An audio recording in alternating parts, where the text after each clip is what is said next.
Hello, crafters! It's been a while.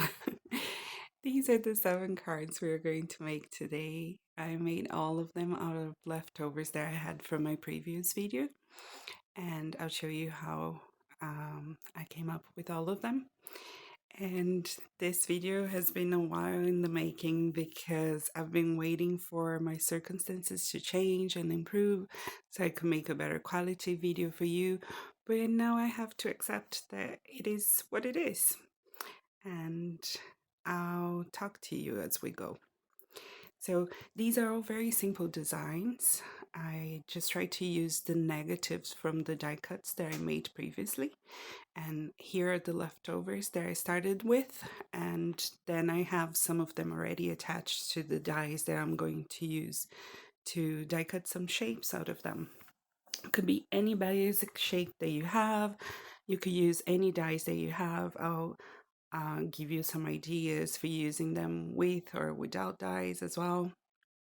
And the ones I liked the most in the end were the ones that I could use a border. So if you like them too, I would advise you to use layering dies or the dies that I cut the very thin frame, and you see all of them being used on this video.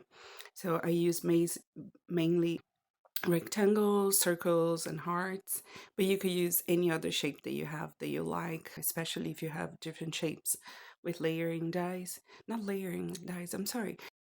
I mean those dies that increase in size, usually by 1/8 of an inch each die, and I believe Hero Arts call them infinity dies. I don't know if there's a special word, I forget it right now. This one here, for example, you could just die cut a square out of it and then make a border, and I'll show you a way that you can have a border without having to use a die. I am using dies for all of my ones, but I'll talk you through it. So these are the dies that I cut the thin frame. Simon Says Them has loads of them. I believe Altenew has a few as well in smaller sizes, but the ones I'm using, they are from Simon Says Them. This one is from Pink Fresh Studio. It has, you can see that the cut is a bit of a space away from the border of the die. So if you cut a square exactly the same size of the die, you will get a thin frame once you pass that through. I'll show you here on this one. These are different ways of getting that thin frame. Here you can see that you got a thin frame just because you cut the paper a little bit bigger than where the cut is. And then here, this is the die that comes from the inside of that die set. And I will get like a wider frame from this one, and I'm using the wider frame for this one. But those are different ways of getting just those thin frames. Sorry. So for this one, you can see the cut is all the way to the border. Then I cut my rectangle slightly bigger than the size of the die. So I just measure it with a ruler. And this one, it's like half a centimeter bigger on each side. Or you could do like 1/8 of an inch or 1/4 of an inch if you want it not too thin. Then you center it as best as you can and run it through your die cutting machine. You will get that thin frame at the end. And this one, my cardstock is not very easy to cut. This one that has the glitter, non-shed glitter. I don't know if it's only me or if this happens with all the runs, but I had to use a craft knife just to cut it all the way through. And here is the circle one. So for this one, I will get 2 frames, the one that is cut by the circle and the one that is cut from the outside. I'll show you both of them here. And it's just that I had a bigger circle that I cut already, and I placed my die in the center of that one. But I'm gonna use the thin one for the card I'm gonna make with that one. Now here is what you can do if you don't have those thin frames. So you can just die cut the shape you want. In my case here, I'm using a heart, and I'll show you how to make a frame later out of it. This one doesn't, again, it doesn't have the thin frame, but it die cuts a stitch detail on the outside and the inside of the die, and I'm gonna use that in my favor as well. Here are the circle ones. You can see that I'm just gonna use whatever I have left over behind it. And for this one, there is a strip. I'm just gonna glue it kind of diagonally. You can change the angle as much as you want and place it either like higher up or lower. And I'm gonna cut off the excess from behind. I did it to a background of the same color. All of them I'm using the background on the same color. So this is a pastel, I would say yellow, but it could be like a beige or cream. It depends on how you look at it. I'm gonna add some detail with ink blending to the center of those flowers. I'm gonna come back later and add some more because I want to add either jewels or pearls to the center of those flowers, and I'm gonna realize that I need more color for it to be visible because otherwise it's gonna cover. And I'm adding two thin strips of gold metallic cardstock above and below the original strip. So it's a very simple design. Most of the cards today, I'm not adding sentiments to them because I'm gonna add the sentiments later. But you can just stamp a sentiment either above the strip or below it, and your card is done. So it's very easy, very quick to make, and you're just using leftovers to as your main design. And this is our first one done. For the second one, I wanted to add some detail to that background so it's not that plain. You could use embossing folders, you could use stencils, but I'm using this background stamp. It just adds some dots, some tiny dots. It's an older stamp set from Altenew, and I'm using a color that is slightly darker than my cardstock. I'm gonna stamp it a couple of times. As you can see, my background is actually bigger than the stamp itself. So I'm going to do a bit of a dance here and move my cardstock in between those spaces that form the corners of my stamp wheel. And then I'm gonna place I could have put this all more to the left. I'm gonna reposition my background stamp to the right, and then I'm gonna make a mess, but I'm gonna line it all up. It doesn't have to be perfect. I just want it to look seamless and continuous. In person, you can see it very well. I don't know if in the video you can see it as well. Well, I'm gonna stick this down, and just that tiny bit of different detail will add an extra layer and will make it look a bit different, but I'm gonna add a border anyways. So I'm gonna show you here closer to the camera. When I die cut, there is a bit of an etched detail that is formed by the die, and I'm gonna use that to trace my border around it. So that's one of the ways that if you don't have one of those dies or you can't get a very thin frame, you could use this and add a border by tracing it with a marker or something. I put the insert in so it wouldn't go through the white because the white is going to be the background to my detail flowers, and I didn't want that border to go inside. I hope that makes sense. So I'm just sticking these down. I'm gonna add that ink detail with my blending brushes, the detail blending brushes, the same yellow as I used for the previous card.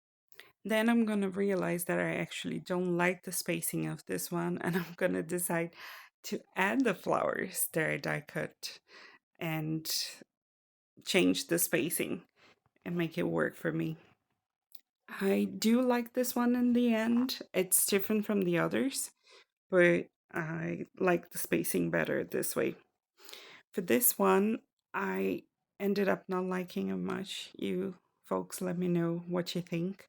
But it's because I have a problem with pink. I started with a very light shade, and as before, I'm gonna glue down the center to this one actually first. I'm holding that background in place just so I know where to stick the center, the solid one.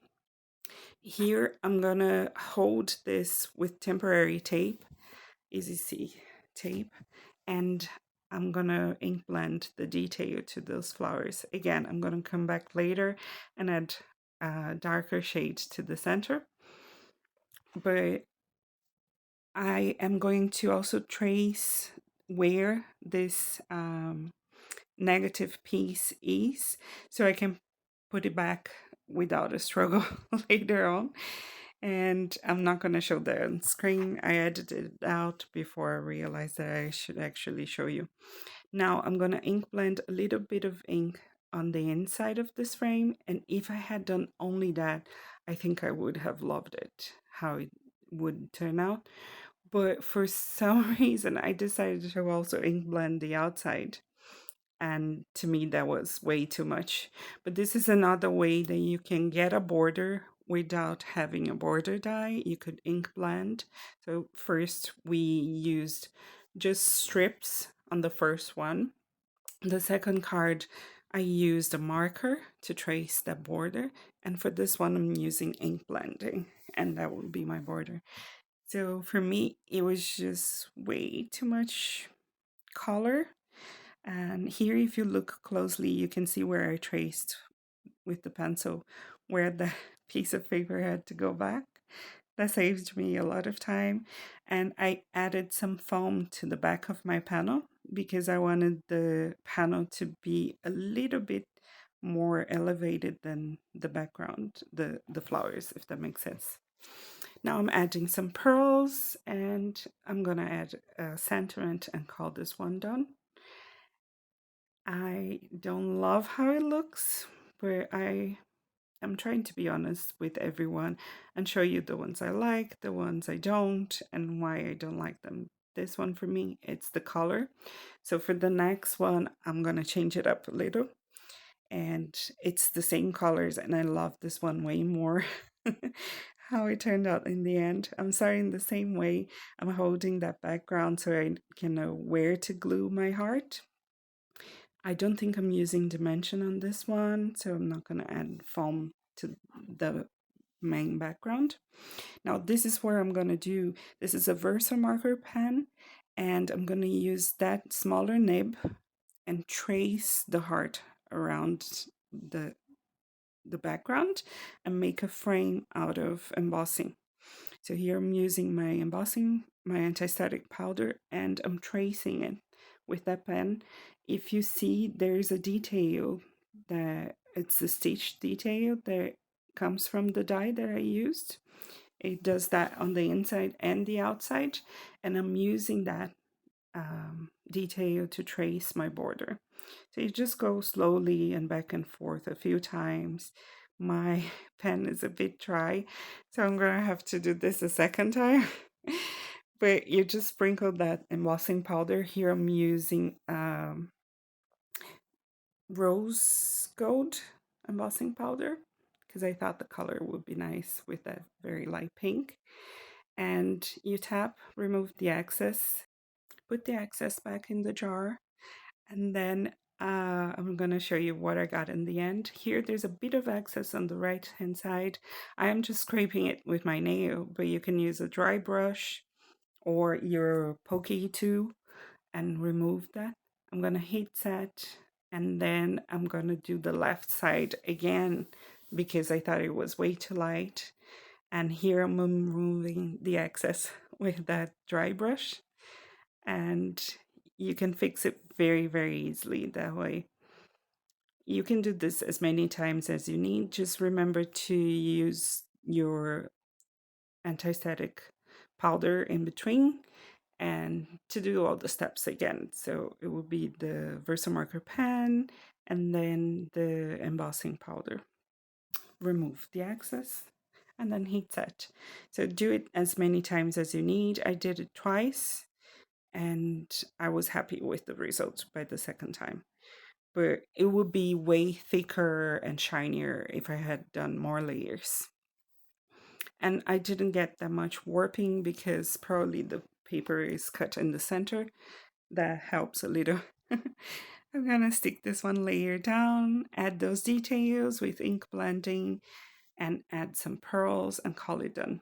Here you can see that I added the heart layer with the flowers temporarily, but then I'm gonna stick it down permanently.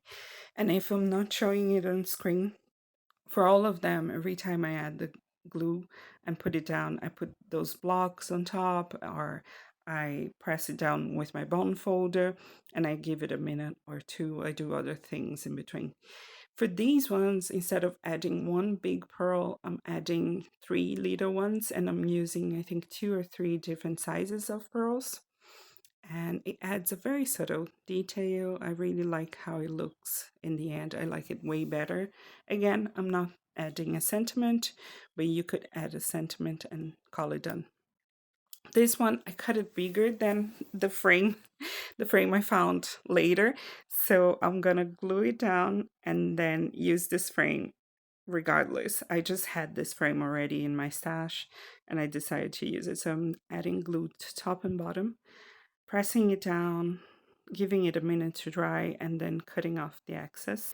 This one I'm using leaves. Most of the other ones are flowers. I just want you to see that you could use it for several different elements that you might already have loads in your stash. And this one I'm gonna make it into a Christmas card. They're just regular leaves, but I'm using it to make a Christmas card. You see that it works in the end. That's how my brain works. I need to start making Christmas cards, and I just used it as an excuse, I guess.